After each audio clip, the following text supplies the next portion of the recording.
Hey everyone, I finished watching the next Ninja Storm episode. Uh, Snippet Good. It's an okay episode. Some weird stuff in it. So, I don't have a lot to say about it. So, summary. The Rangers' latest training involves facing doubles of themselves. And it's kind of weird because, it turns out the whole goal here is to not fight with the doubles. Or do anything. So anyway, Shane and Dustin start fighting with the doubles, and the doubles can match everything they do. Tori figures out that you're supposed to just stand there and be neutral. Okay. And the whole thing is a metaphor for you shouldn't fight with yourself because I don't remember. I don't know, it's just kind of weird to have training and then have doubles and like I thought the idea was like you spar with them, but like, I don't know, whatever. It's okay. It's just weird. Kind of weird. So anyway, Tori is sent on a new mission to retrieve the Jade Turtle, which contains something for the Zords. And then, see, Shane and Dustin have their own assignment, but we don't know what that is yet because we go up to Lothor's ship where he's bantering with a bunch of his minions until Zergain comes in with this new monster, Snipster. Snipster has the ability to cut the ties that bind, he says, which just creates discord among people. He can cut agreements that they make so that now they disagree with each other. Kind of an abstract thing, but it fits for Power Rangers. It's the type of thing that's been done before. So, let's see. We see what Shane and Dustin are doing. They're sent to keep an eye on this environmental conference. I guess Sensei just assumed that there might be trouble there. Whatever. Cam contacts them about Kelzax appearing nearby, and then Shane and Dustin encounter some immediately, and then the new monster shows up. Then the monster gets into the conference, and right when the delegates all agree on something, the Snipster runs in. Apparently, at like supersonic speed, he can move faster like than they can see him. Okay, and then he like cuts all their ties so that they start arguing with each other, and they can't agree on anything. Okay, so all right. Then we cut to Tori, who's gotten lost and contacts Sensei for help. He gives her some advice. She figures out the right way to go. Kind of a pointless scene. Back to Shane and Dustin. They morph, fight Snipster for a while, but then his spell is cast on them, and they start arguing and fighting with each other. And then Lothor sends Mar and Capri to disrupt Tori, and Tori finds the Jade Turtle just as Mar and Capri find her. She tries calling, and my notes for some reason don't want tries to be a word. It keeps changing tries to tried. That's weird. That doesn't make any sense. Tries is a. It doesn't even like underline it like it's spelled like it's a wrongly spelled word or anything. Huh. Okay, whatever. Anyway, so Tori's fighting with Mar and Capri alone, but she can't hold her own against both of them at once.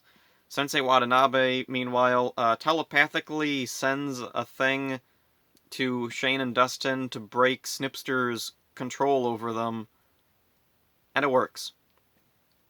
Okay. So then they defeat Snipster, and then they go to Tori, but Tori's already dealt with her problem. She traded the oh yeah, Mar and Capri got the Jade Turtle, and Tori made a deal with them to trade them new clothes for the turtle. And then we cut to up on Lothor's spaceship. Mar and Capri are dancing around in the new clothes they got. All right then. So then see, Lothor makes Snipster grow. Cam tells Tori to break open the Jade Turtle, and inside is a scroll. And the scroll unlocks a new weapon for the Megazord, and with it, they defeat the Snipster for good. Back at Ninja Ops, Sensei tells the Rangers later that the conference delegates all settled their disagreements and accomplished a lot. Then we cut back to Lothor's ship. Mar and Capri are being punished for trading the Jade Turtle by washing the Kelzax outfits, and the Kelzax all apparently wear red long johns under their black stitchy outfits. The end. This is a very odd episode. It's one of those. it feels very different from previous episodes, because usually the Rangers have to find some kind of clever workaround or some strategy to defeat the monster or overcome some obstacle, but here it's just stuff happens, then other stuff happens, then other stuff happens. There's not really any lesson to learn here. There's not really any cohesive thread that goes through the whole episode. There's no real theme through the episode. The monster's ability is a cool ability, and you can write cool stories around it. But in this episode, it could have been anything. All the ability needed to be was something to momentarily distract Shane and Dustin away from where Tori was. Not that Tori needed them anyway, because she solved her problem completely non-violently. But it's weird because the way she solved her problem is a completely different kind of non-violence to what she had at the beginning. At the beginning of the episode, she chooses to just stand there, remain completely neutral against her double, like the mirror double. Because let's see, Shane and Dustin, whatever they do, the double would mimic them. So I guess Tori sees that, and she's like, okay, so if I just stand here, the double won't do anything. And it turns out that was the right choice. Later on, when she beats Mar and Capri, it's not by remaining neutral, it's by actively making a deal with them. She gives them something they want, they give her something she wants. It's a compromise. Maybe that tied in with the environmental conference, but everybody at the conference seemed to be in total agreement with each other.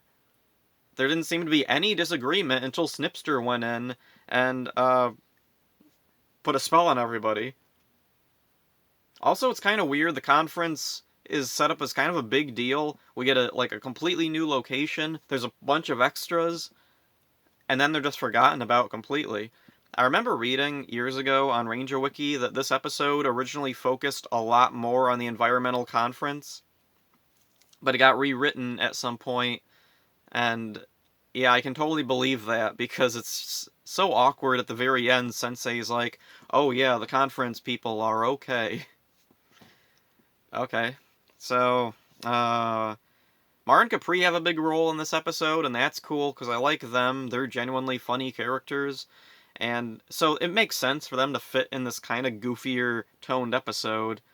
Let's see, one of the weird things in this, Lothar is way more, welcoming to his minions for suggestions on what to do, when before he seemed to have it all planned out, very solidly in his mind. If Zurgane came and gave him any kind of suggestions, Lothar would be like, no, we have to wait until the Rangers are at their full Ranger forms, whatever nonsense that means. And now he is Zurgane comes in, sir, I have this new monster, Snipster, it can do this and that, and Lothar's like, okay, cool, send it down. Alright. So,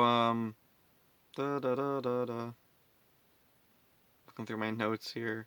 Oh yeah, the Jade Turtle. It gets pretty hyped up in this episode as something really important, but in the end, it's not. It's a new weapon for the Megazord, but it's not a weapon that they needed for this specific monster.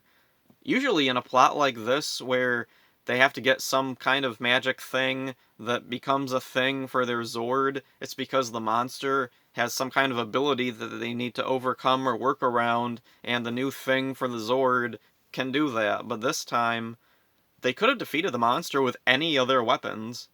It didn't really... the monster wasn't even particularly tough or anything. Once Sensei telepathically cheats and breaks the spell, everything's fine. That's the other weird thing. Shane and Dustin at the beginning, when they fight with their doubles, and Tori is praised over them for remaining neutral to her double, it sets up they're supposed to learn something, or they're supposed to figure out some strategy to do what Tori did or something, but instead, no, they don't do anything. They fight the monster, they get the spell put on them, Sensei breaks it for them. They don't really do anything. They're very passive in this one. Anyway,